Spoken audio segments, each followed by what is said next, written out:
Interesting. They're a really horny animal.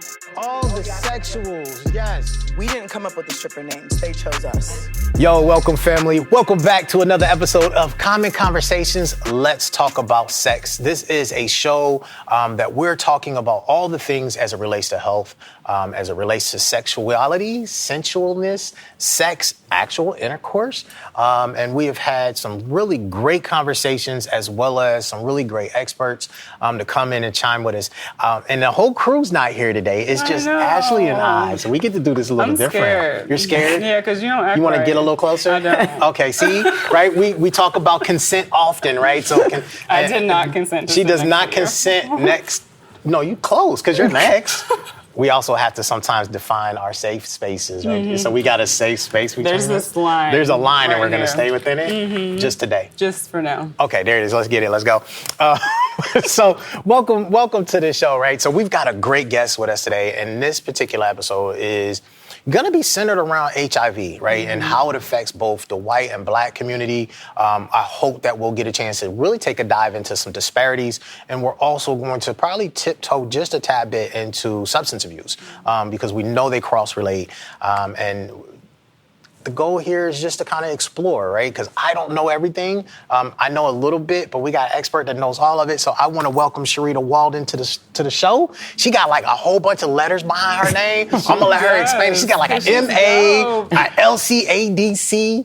Do you know what it stands for? Hell no. Okay, I read your bio. Thank you. Okay, so what that stands for is a licensed clinical alcohol and drug counselor. Let's go. Yes. Mm-hmm. What does a licensed clinical drug alcohol counselor do? See, man, I love it. So pretty much for the last 16 years of my life, I have been working in the field of substance use and prevention, providing clinical care, therapeutic care, helping people understand their relationship to substances. There's a relationship that we have. We all have one. We got a substance in front of us right now. Some of us have tea. I have coffee. And it's how we move through life. The work that I do right now simply allows us to accept and own that we all have some type of relationship to substance, whether it's a drug, whether it's illicit, whether it's prescribed. But we do. We have a need. We have a reason why we take it. So I keep it real simple. So that's really what I do. Can I ask? Sorry. You can ask whatever you like. Oh, so that's what we're That's what we're doing today. Closer to this line. See, Yeah, come on okay. How did you get involved in that work? What called you to that? That's very interesting. My story really starts, I'm a theater baby. So I grew up in the theater. I'm from the city of Chicago. Yes, South Side, Shouttown. But I grew up in theater. My family, like most families, especially in the black community, we have family members who indulged in drugs and alcohol. My biological father went off to Vietnam at 17 and came back an addict. So I didn't get to know my biological father until 12 years ago when he died in Palo Alto, California. But I started off in life really just wanting to act. And I've done professional theater. I went off to college for theater. But in my senior year at Clark Atlanta University, I was blessed with my now 22-year-old and walked across the stage with her. And 9/11 happened when I was in Chicago, and I was sitting in a theater class, and as we were being rushed from downtown Chicago, I was like, I gotta help people. So I became an EMT, an emergency medical technician. So I was like, I wanna help people. That's a quick shift from theater to... Yeah, I know, right? And I was like, you know what? I don't really like blood, and I don't like being on ambulances. But I still was in theater. I was still doing professional theater in the evenings. But one of my friends was like, you know what? You could become a technician at a non-medical detox. And I was like, that sounds cool. So I went to work at one of Chicago's really good non-medical detox, and I saw these therapists and these clinicians, and I saw people getting help, and I was like, I want to do that. I want to be that. And I went off to get my master's in counseling. Fast forward, I started working in the Cook County Jail with women. And what I did was I took my theater and took it into my practice. Wow, So okay. in my groups, any client that knows me, anyone that see me, what they do know is that we were going to do some acting. We were going to do role plays. We were going to write about it. We were going to talk about it, but we were going to act it out. When I did work at an organization here with HIV positive population, I did that for about 4 years. One of our favorite groups, those clients would say, was our disclosure group, where we would practice how to disclose and use theater. So I brought the theater into practice. I want you to show us how to do that, but I got a question. For people who are watching or listening, what is a non-medical detox? Oh, non-medical detox means that you are toughing it out. So I actually help people. What I would do is hold people's hair back while they would throw up, while they would go through their withdrawals from different substances. Wow. Okay. My job as an EMT would be to monitor people medically, and if we saw that their blood pressure was getting too high, their heart rate was going out of whack, we've saved a couple of people from having heart attacks because your body can only take so much. I remember one of my favorite clients. I had really immature people I worked with. You know, sometimes we could be a little silly, but this woman came in. She would walk the city of Chicago with bare feet. And she came into our treatment, our non-medical detox, and I put her in a wheelchair and I saw her feet. And I was like, no one's going to do anything. And they were like, no, we're not. I mean, she's here for detox. And I said, but she needs help. So I rolled her into our shower and I washed her feet. And what it did for me was, you know, my mom, several years before that, did a 3-day breast cancer walk. And I'll never forget on that third, after she did those 3 days, it was a real walk. She came home and she had blisters on her feet. And we were washing her feet. Okay. And so when I sat there with that woman and I helped her, and she just cried. She didn't expect anyone to do that. She was just there to detox. But what I took into there was that detox was just not about the physical part and getting the substance out and coming out of your system. It was also a healing moment. So that's where that drive to become a therapist and become a clinician really, really pushed me, because I wanted to really help people. And I got to understand what my dad went through. He died with 10 years sober in California, helping homeless veterans. So it was pretty cool to see that my life still lined up. But I ain't gonna play. I might be Morgan Freeman one day and get out here and y'all see me doing something really dope. I am a spoken word artist, so I still hit the stage because that's my love. But like I said, one day you might see me out here like doing some dope, you know, stuff. So we're gonna see you. You doing it? You sitting here today, so let's go. Oh, that's true. That's true. And you take theater and you put it into your group, right? Absolutely. So when you're dealing with your HIV population patients, what does that look like? Can you real quick give us if I had HIV, how do we do that? So that's the thing. When we would sit down and talk, people think that those conversations are just different, like what we're doing right now. Mm-hmm. Yeah. To sit with someone who's, first of all, HIV is not the only thing that's going on with the person, right? Mm-hmm. I don't come into a room to you and say, okay, so tell me, do you have diabetes? Do you have high blood pressure? Let's talk about it, right? Mm-hmm. No, we're talking about relationships. We're talking about all these things. So someone comes into my session with me and they're like, I want to date. So I was thinking, my first day I'm going to be like, look, I'm HIV positive and this. I'm like, oh, slow down, buddy. And they're like, they're like, well, what's wrong with that? And I'm like, well, I don't know. I just feel like if we're sitting talking, is that the most important thing that's going on in your life?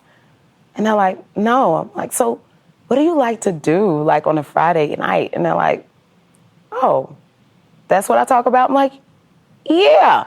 Like, if you tell me, you walk in and you're like, I'm HIV positive, I need to tell you this right now in this moment, the first thing I'm going to do is take my ignorance and apply it to the situation. So I'm going to say, are you about to die? Is that what's happening? Yeah. Mm-hmm. Do I need to be afraid? I said, but if you're trying to get to know someone, you start out with the things, back up. Everyone says you can't, judge a book by its cover. I say that is such a lie. How many people walk into a bookstore and look at the most boring book, basic book, 3 letters, no color, and go, that's the book for me, right? You look at the book, you say, wow, the colors are dope. That's an interesting title. Let me flip the page. I said, we are attracted to the outside. Yeah, absolutely. We do. It's natural. You make it curious. You make it interesting. And then we get to the beginning of those intros. That's what gets me. Like, oh, that's a dope intro. You got me in. You're telling me, wait till you get to this part. Now I'm going to turn the page even more. Now you got me. You know, get me through that first chapter. I'm probably going to take it a little bit further. And so that's what we would do. We would sit down and start with the chapters. We would start with the intro. Tell me about yourself. So is it safe to say that folks who are diagnosed with HIV, that kind of becomes their identity in the beginning? In the beginning, because I think stigma does that. Okay. You know, we have done such a poor job as a nation with healthcare and taking illnesses that we don't understand and amplifying it in a way. And we use a fear factor base that we lose who the person is. Right. And now it's just about this disease. Exactly. And what I do is I normalize the conversation around any illness. I don't walk into a room and just disclose these deeply vulnerable pieces of me until I built the rapport and relationship with someone, right? And then I take it to a step, because now we have some buy-in and we have this rapport. We have a relationship. We have something that is connecting us. For me now to say, hey, I want to share something else with you. We scare people with things that we don't understand ourselves. Yeah, I think this is really helpful for me too as a provider, because I do have conversations with women about at what point do I disclose, whether it's HIV, whether it's herpes, or something that they have, like you said, taken on as a part of their identity. They're afraid to tell someone, that they feel like I'll never fall in love with someone. Yes. No one will ever love me because of this disease. So how do you counsel people? Like, I know you're saying, like, you know, give it some time. You've got to just casually, you're dating someone and trying to get to know them. At what point would you say it's time to disclose? Like, because people ask me that all the time. I think that it's twofold to this. So we deal with, let's talk about sex, right? We deal with people who are living a sexual revolution in their life. And we always talk about, where are you sexually? If you are walking into any interaction with someone and the goal is going to be sex, then you have to determine up front with yourself what is going to happen next. If you know that you're moving towards that, then yes, it is your duty to share what is going on.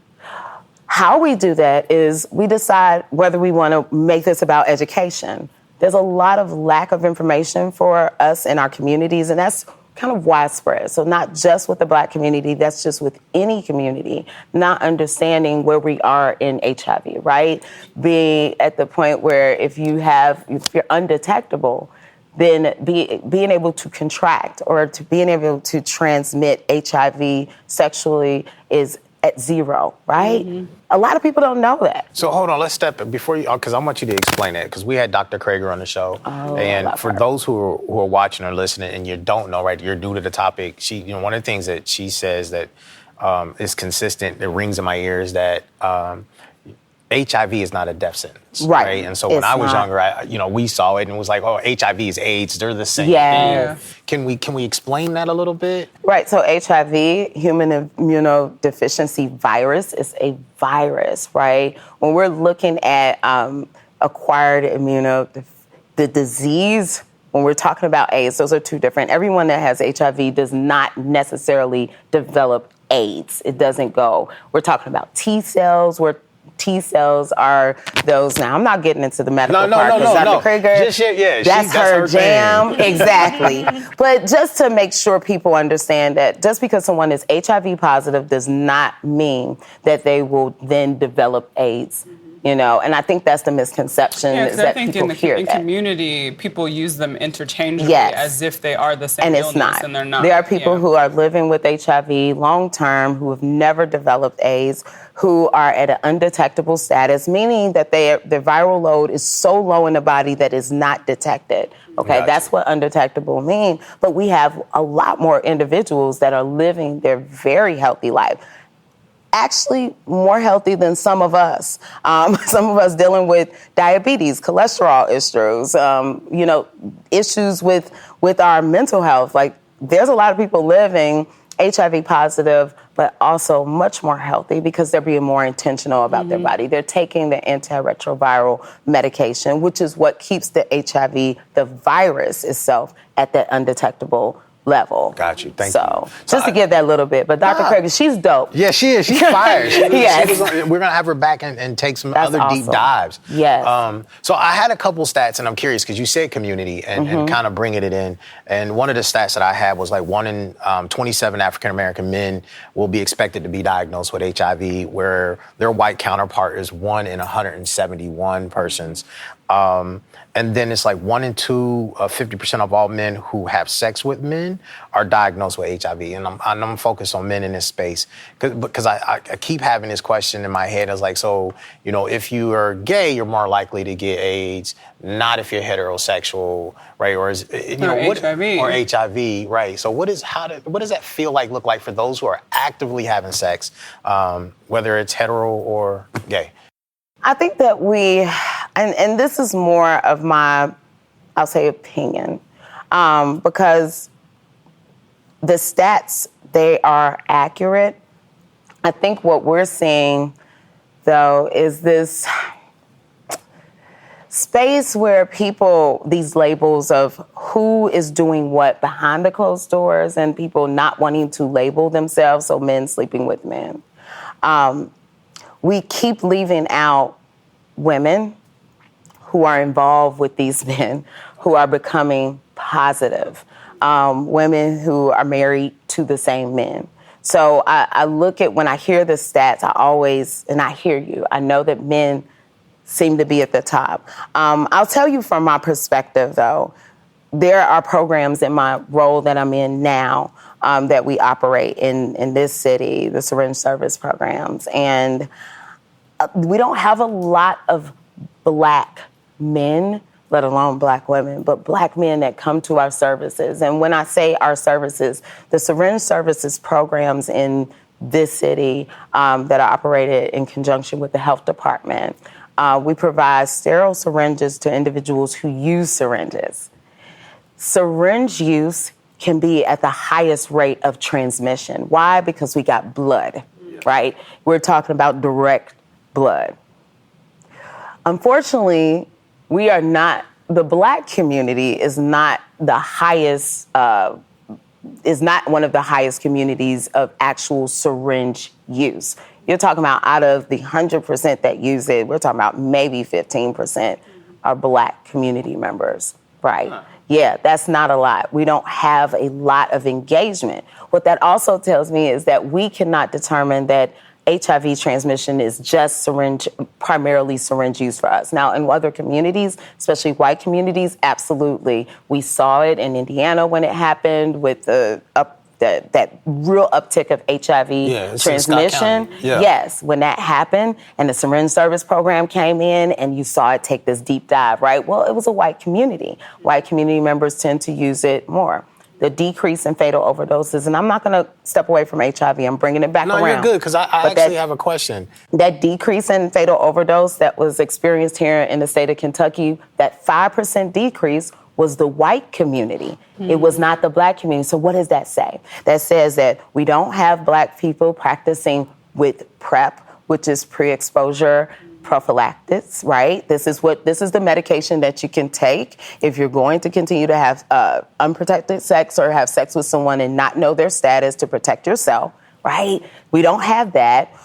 We don't have clear understanding of transmission still in our community because we're not talking about syringes. Yeah. Mm-hmm. I was like, gosh, this is such a great moment for us to see the 8.9% increase of fatal overdoses in the Black community in Kentucky. There was an 8.9%. that is not just syringe use. That's because Black folks don't use syringe as much. They snort, they inhale, they pop pills. So we're not talking about same route. But when it comes to sex, we're talking about riskier sex acts. We're talking about anal sex has a much higher risk. Why? Because of all these blood vessels, all these nerve endings, all the potential for there to be a crack, a break in the skin, and exposure. So we're talking about routes of sex that we're still not talking about. How do I talk to my young man, my 17-year-old about sex? When I started talking about sex, it wasn't when you go put on the condom to have sex with your girl. I said, hey, if you want to stick your penis in anyone or anything, use protection. We don't talk like that to our kids. The same way I talk to my daughter about, hey, save yourself for the right person. I do it with my son. Hey, save yourself for the right person. Everybody don't need access to you. So we do not talk about, and I get passionate about this. Nah, let it go. Because we don't talk about sex. We don't talk about masturbation. I remember talking to my girlfriends like, if I had taught my daughter that masturbation is the key, she probably wouldn't have had sex so early with someone else. Because it would have been an empowering moment to say, figure out what you really like so you could put these up to test them and their quality, right? So now what I do is when I'm talking to people, I'm like, hey, have those conversations as general and as open as you can. If we do that, then when someone is exploring their sexuality, because it's all a spectrum anyway, when a kid is saying, hey, I'm interested in having sex with someone of the same gender, specifically male boys, gender, they're born male, boys decide they want to try something with another boy, at least they understand that they should be protecting themselves. It's lack of knowledge. I get upset when I see sisters that I've learned of their status because they've been married to someone that they trusted. And I get it because I done men groups with just nothing but men. And understanding that when we do these sex ed talks in these groups and we're talking about how to protect ourselves, we do not acknowledge that sex is this fluid energy. We don't acknowledge it, so we have guys walking around who don't really understand how to approach sex with another man.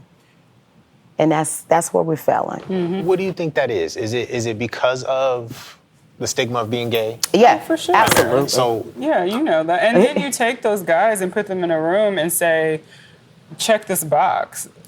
You want them to disclose their sexuality on this piece of paper. So how many of the people that are actually being diagnosed with positive HIV are they telling the truth? Yeah. So I'm curious because this came up in a different show that we did where Amira was talking about a friend of hers who likes anal sex but isn't gay. Yeah. Right. And so we make this assumption, and I'm asking because I'm also equally curious from the two women sitting here, both from expertise and then your thoughts. You know, are men who like anal sex? What part of that? When do they become gay and when is it not? What? So.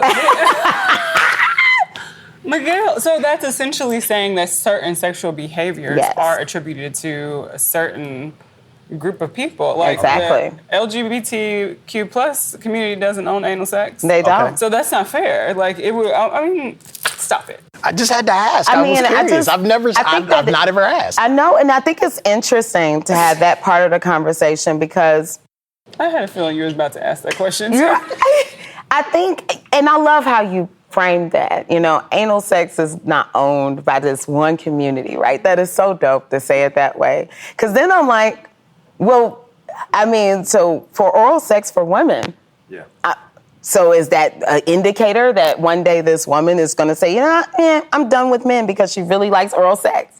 And I'm like, it's so crazy that we have genderized sexual acts and we've made it so taboo that what's happening in the bedrooms come out as we got to identify it as something and stigmatize it. Mm-hmm. Yeah. I think it's just unfair that couples can't explore things. And I also think it's ridiculous. Like, I mean, a whole guy can go get a prostate exam and realize that they have an erection and get frustrated. And it's like, dude, because you have a body. And there's these parts of us that some things you don't even know, and some things you don't even know until you get older. And women, this is the maturity of women, is that as we get older, me becoming this older woman, I've been excited since I turned like 38.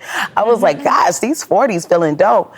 Finding out more and more about what I like and what I'm into and what I expect, it is absolutely amazing. And it makes so much sense why older women tend to have sex with younger men, because there's this really cool dynamic that's happening where older women are like, yeah, you could do all these kind of things to me that I probably wouldn't have did when I was 25, because now I'm like, baby, I need you to understand what's happening inside of me, right? Yeah. You own it. As you get older, you just own it. And it's like, I like this, I don't like that, we can do this, let's play over here. Exactly. But I think until you get to a point where you feel you really have and understand yourself and your body, it's very hard to say, hey, I'm a straight man, but I like anal.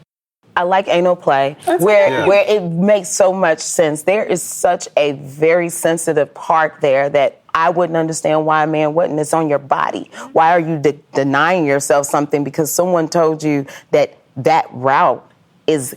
It makes you bad. Gay. Now you're on this. You're labeled. Right, now you're labeled. Gay. But also, it ain't none of nobody's business. Well, everybody runs around and shares, right? But one of the things I thought was interesting, again, about our conversation, and then having this conversation about HIV and understanding that HIV for men is a stigma, saying if a man has HIV, he's gay, right? I know everybody had that question about Magic Johnson when it first came out, Exactly. right? They were looking at him like, we know you banging a lot of chicks, but dude, how'd you get that? Right. You know what I mean? What was you doing, right? And maybe it was, maybe it wasn't, but it's always been that question for me, right? And then as we continue, or as I've had multiple conversations with different folks who have different kinks or different relationship to their sexuality, there's this constant conversation that keeps coming up, and it's like, man, what makes a man gay? Right? And then I wonder how women also see it, right? Because if you've got a man and you're in a hetero relationship, and then all of a sudden, your guy says, hey, will you put on a strap-on?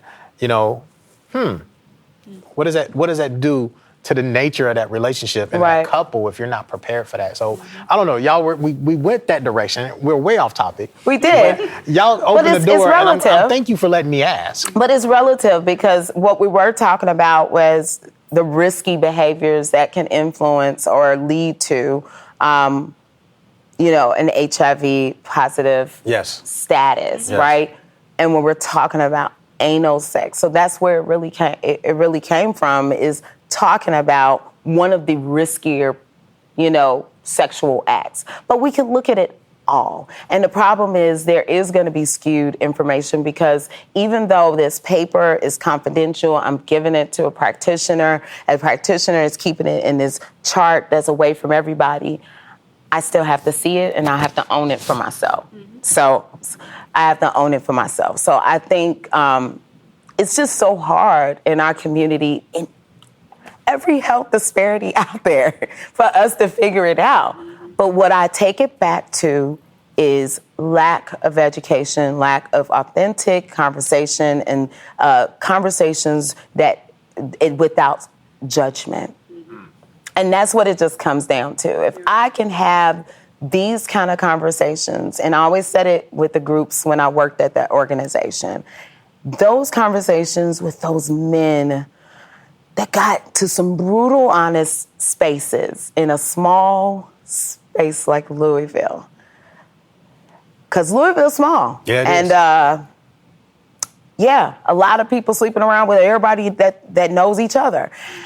And just really unpacking what men deal with and the insecurities and the inability to one day get up and say, you know what, I have not been honest with myself, like me, and just say, I think I'm fitting into this pansexual identity. Me, Sharita, in my 40s, I can feel comfortable doing that because there's this wild thought that women can be free to sleep with women or do whatever they want. But when it comes to a man, I'm like, we are all human.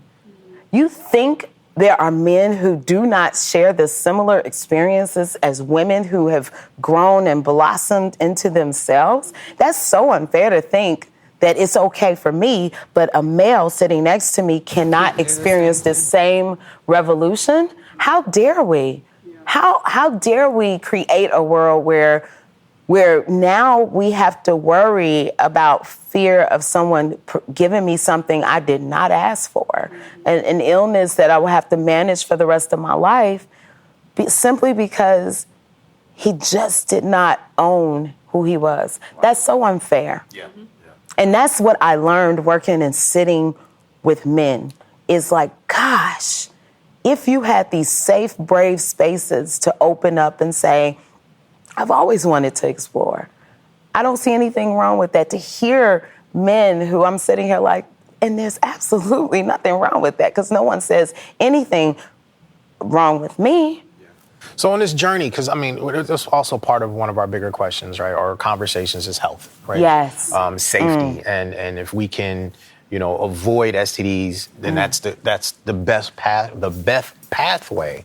How do we begin to, if there's such a stigma, it's so taboo, and I'm hearing it specifically more for men, how do we as a community or build a community where it becomes a safer space for men to engage in that kind of conversation? We gotta get honest, and we gotta start holding people accountable. We gotta stop being afraid. I think too many of us, and when I say us, I am really speaking particularly to the Black folks who watch this. We are so afraid to push envelopes. I had the privilege of growing up in a very militant, Afrocentric household. Both of my parents are retired now, but they're Chicago police officers, detectives. My stepfather, one of my stepdads, because, got a few. One of my stepdads that is a Black Panther Party member, David Lemieux, and my mom, Rendella Taylor. They instilled all of this dopeness in me. But the one thing that I tell people, it's really hard for me not to be direct. And I'm not scared. A lot of Black folks are scared. They're scared because they have built relationships with white people that they trust. And I got white friends, but I always tell them, and if they ever watch this and they see me, they know me. I always say my white friends understand that this access to me doesn't come without access to privilege. You don't get to say you're a friend to me, and then I don't be in the spaces that I need to be, like down in the AG's office or at the governor's office. Like, you don't get to say we friends and I don't have access to the privilege. But there are too many Black folks who think that they have a perception of privilege that they have and they don't. So when it's time to go to faith leaders and say, you are part of the problem, no one wants to back me.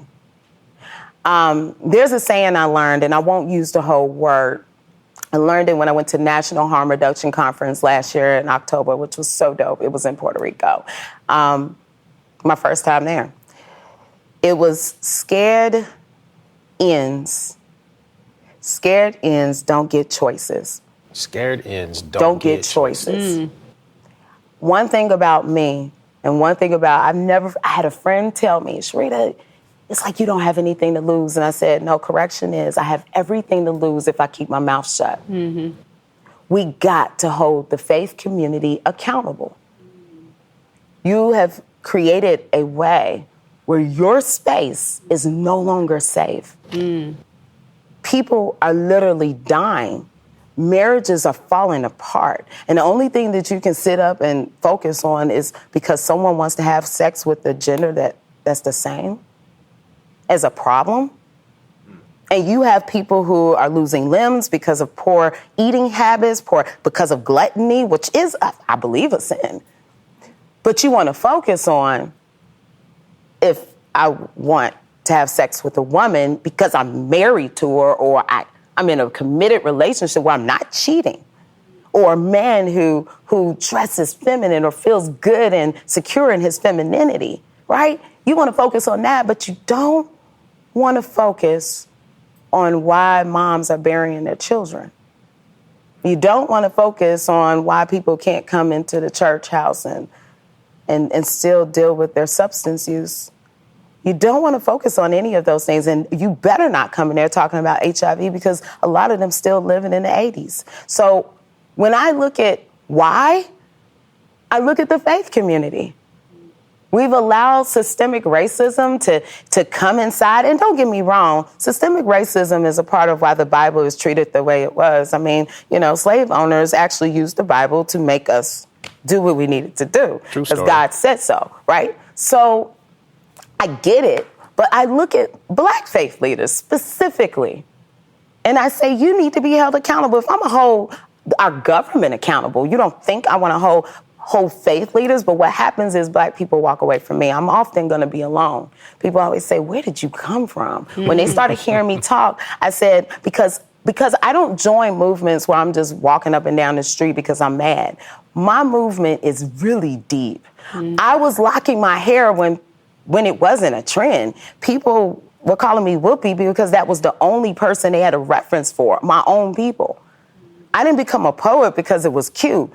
I was writing in my English class in my senior year because I was getting treated poorly by my friends. And then Love Jones came out and I was like, oh, I'm going to do this, right?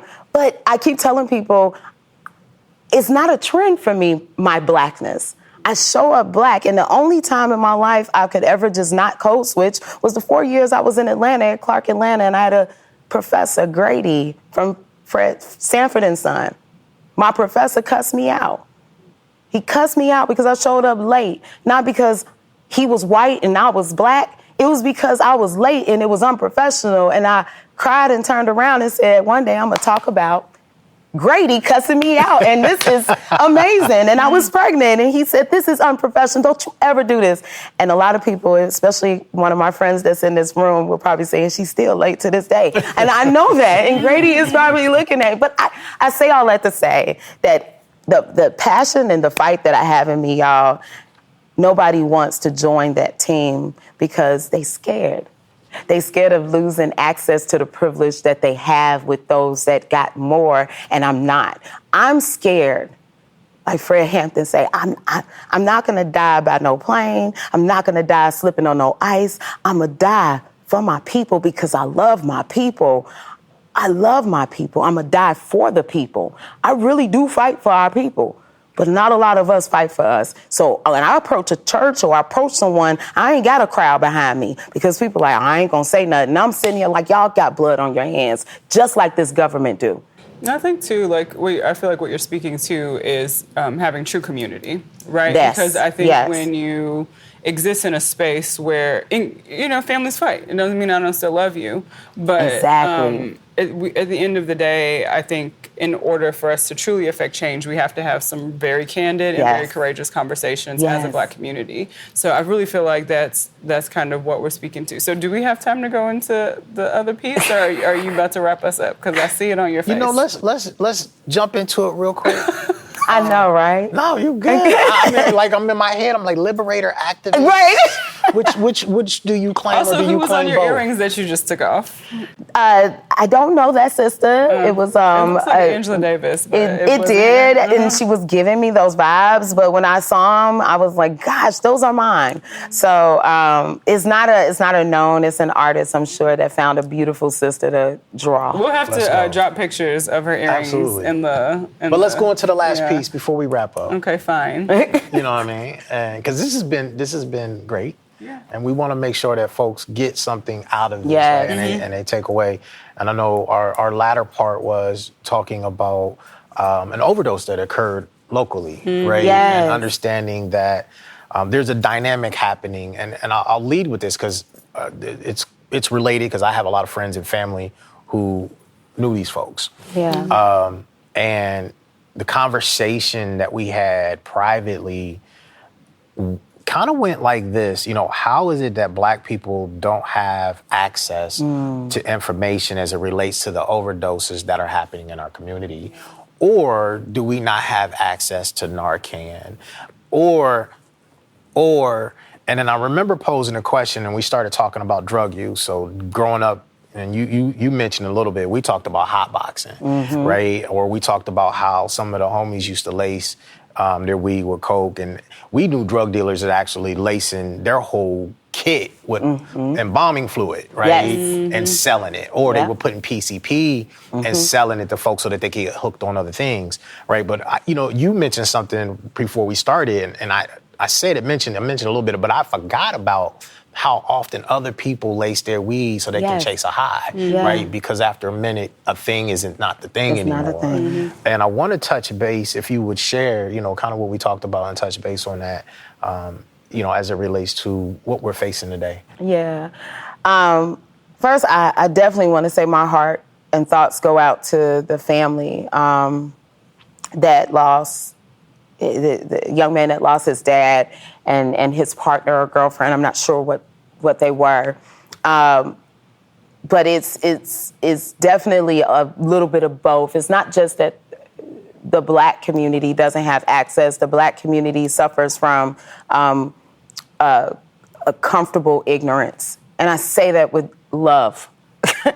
We are out here providing the information and education and tools, but we don't acknowledge that this is about us. And it's because of the failed war on drugs and, the crack epidemic and how we were jailed and all these things. But right now, it's a moment for us to take advantage of this. So it's a moment and a movement. But for this couple, hearing the stories of laced weed and this idea that it was pretty much just unknown that there was something else in there with the weed is one of the myths that's going around in our community, and it's twofold. The first thing is if we perpetuate a rumor of it was just unintentionally laced, is leading towards what we are coming up on fighting in legislative session coming up. I'm gonna be a part of it in October, and it is the criminalization and the idea that we're looking at mandatory minimums for fentanyl.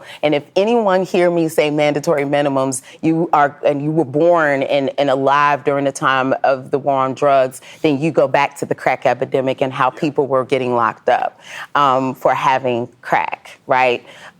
So that's what we're looking at. So when we hear, oh my God, it was laced, what I do in my work is say, hey, we're looking at cross-contamination.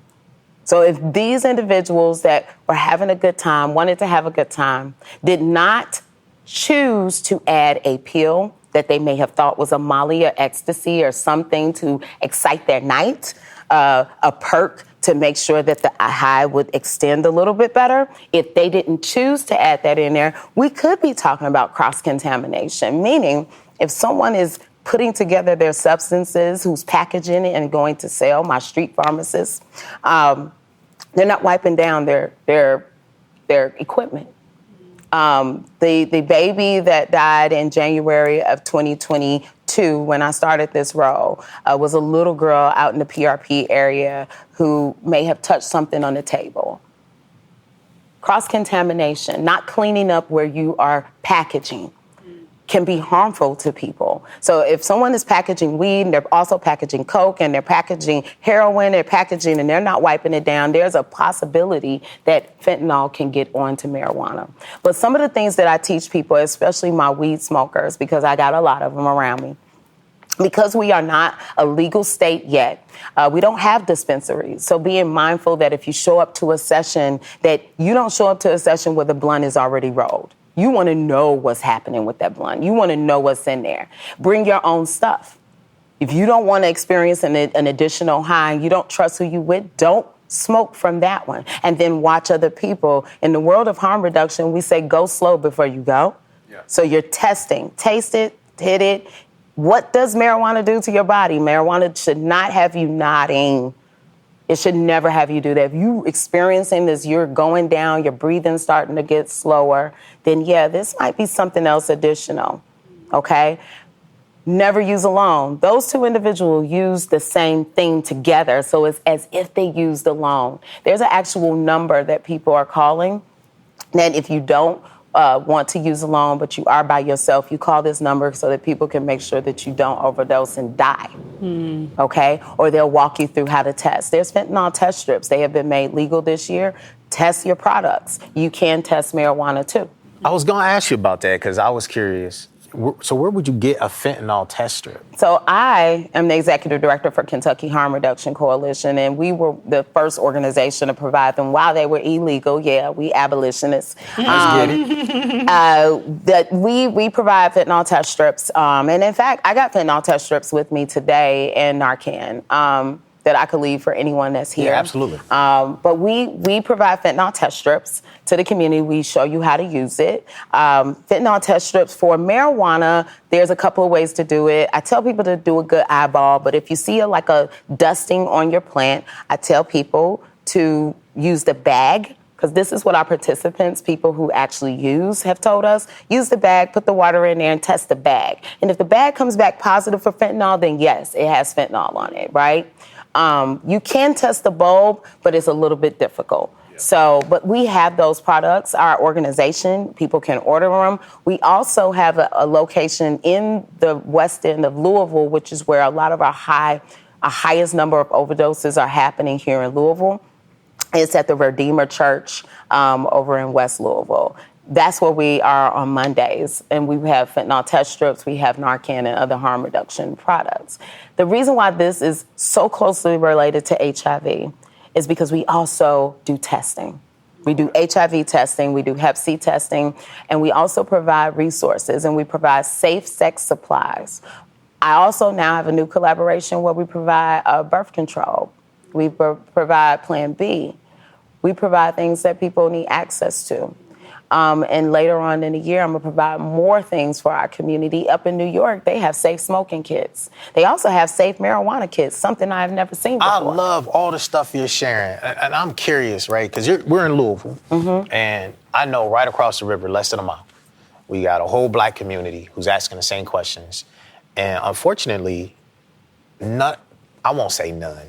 I will say very little of what we're discussing today is happening in any of the population, right? Both white, black, or otherwise. But definitely, as recent conversations, the black community is saying, how do we learn this? How do we get access? Where's the information? I don't know how we connect being across state lines in that relationship, but I would love to bring you over there because I think this whole conversation as a whole needs to be shared. And I think sometimes it has to be in person. But if folks are watching, share it. If you're listening, share it. This is a wealth of knowledge, and the more information we have, the more empowered we can be. And what did you say? Black folks are in a willful ignorance. Is that what you said? Yeah, it's I can't remember, but it is that willful ignorance is a good one too. But we choose this ignorance right now. Yeah. And I love that you use Fred Hampton, one of my favorites. He built a real community. And I think we have to get back to that space.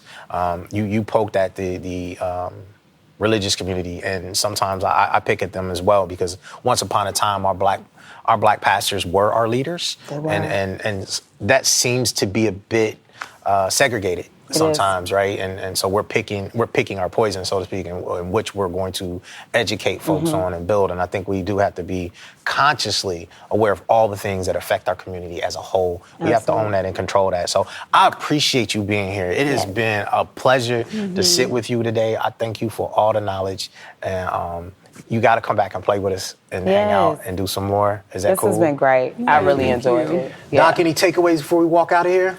God, you always ask me that. And you always try to put me on a timer. So. I know, right? No timer today. What? I don't even have a watch on. Well, that watch don't have battery anyway. But let's go.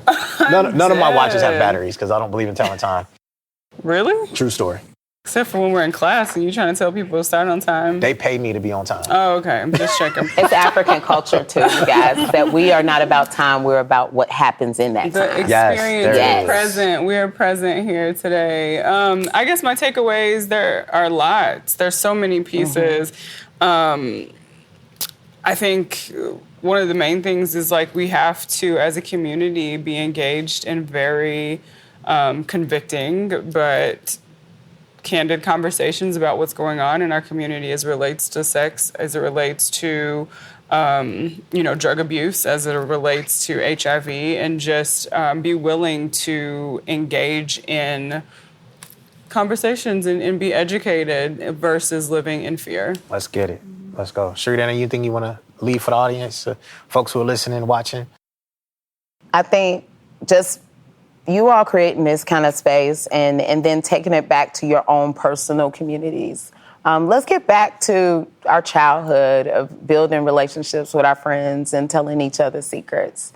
Yeah, they kept us safe. Talking to each other, being open. It's scary, and I get that, but we could actually rise above, and the meek will inherit the earth. But we have to speak up and we have to vocalize.